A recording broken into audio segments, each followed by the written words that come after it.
Derrière, hein, madame. Afrique des libertés. Voilà. Maître, Je voilà, vous approchez salue. un peu. Là-bas, il y a une guide là. Vous descendez une marche là. Nous venons de... Voilà, voilà c'est bon. Voilà. Nous venons de sortir du tribunal correctionnel de Rouen au 34 rue aux Juifs où nous avons entendu le verdict prononcé par Madame la présidente de ce tribunal à propos de l'affaire intentée contre moi par le dictateur français Emmanuel Macron. Une affaire qui consiste pour M. Macron à régler des comptes qu'il a décidé de régler avec moi depuis le mois de mai 2021 au motif que je critique la politique africaine de la France. Je voudrais commencer par dire que cette affaire est essentiellement d'origine politique. Elle est d'origine politique, d'autant plus que nous avons eu l'occasion pendant la procédure de voir le pouvoir politique, c'est-à-dire l'autocrate Emmanuel Macron, intervenir plusieurs fois dans cette affaire. Quand il déclenche, à travers le ministère de l'économie et des finances, des poursuites contre moi, au motif que j'aurais détourné des dons que les Africains m'ont gracieusement accordés en mon nom intuitu personnel. M. Macron introduit ici, au tribunal judiciaire de Rouen, une procédure qui est examinée par Madame la procureure Corinne Gérard, que je voudrais saluer, car elle a fait honneur au droit. Je suis entendu pendant plus de 4 heures en garde à vue, à l'hôtel de police rue Brizot de Barneville.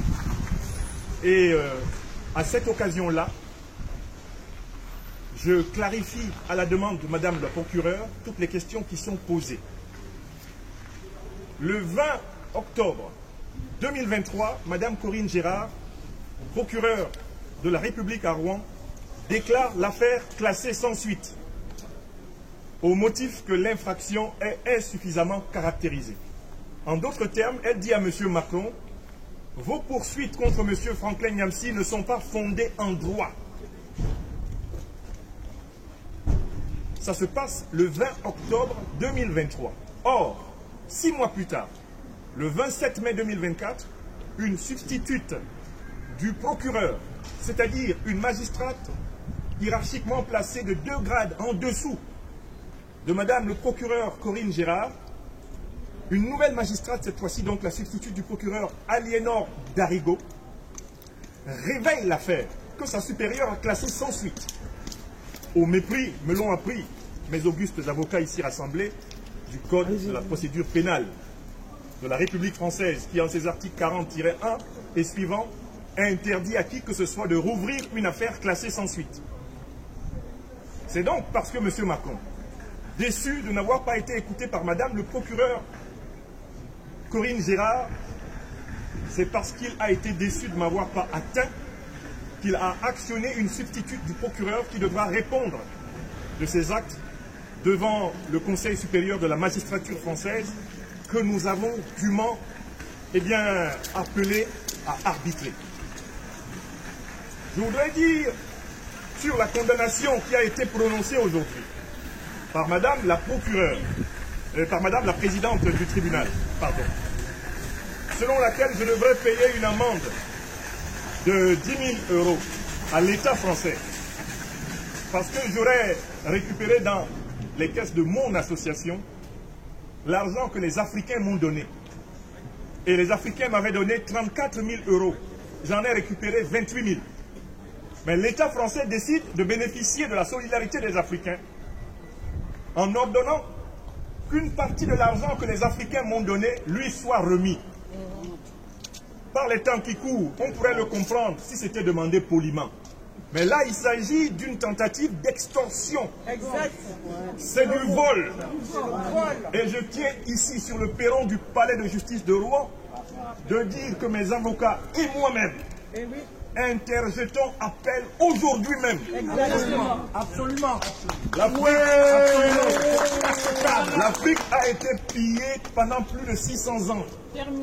On ne va pas en plus arracher les dons solidaires que les Africains font à leurs serviteurs pour les mettre dans les caisses de l'État français, qui n'a perdu aucun rang et qui n'a aucun moyen de me reprocher d'avoir détourné ces fonds.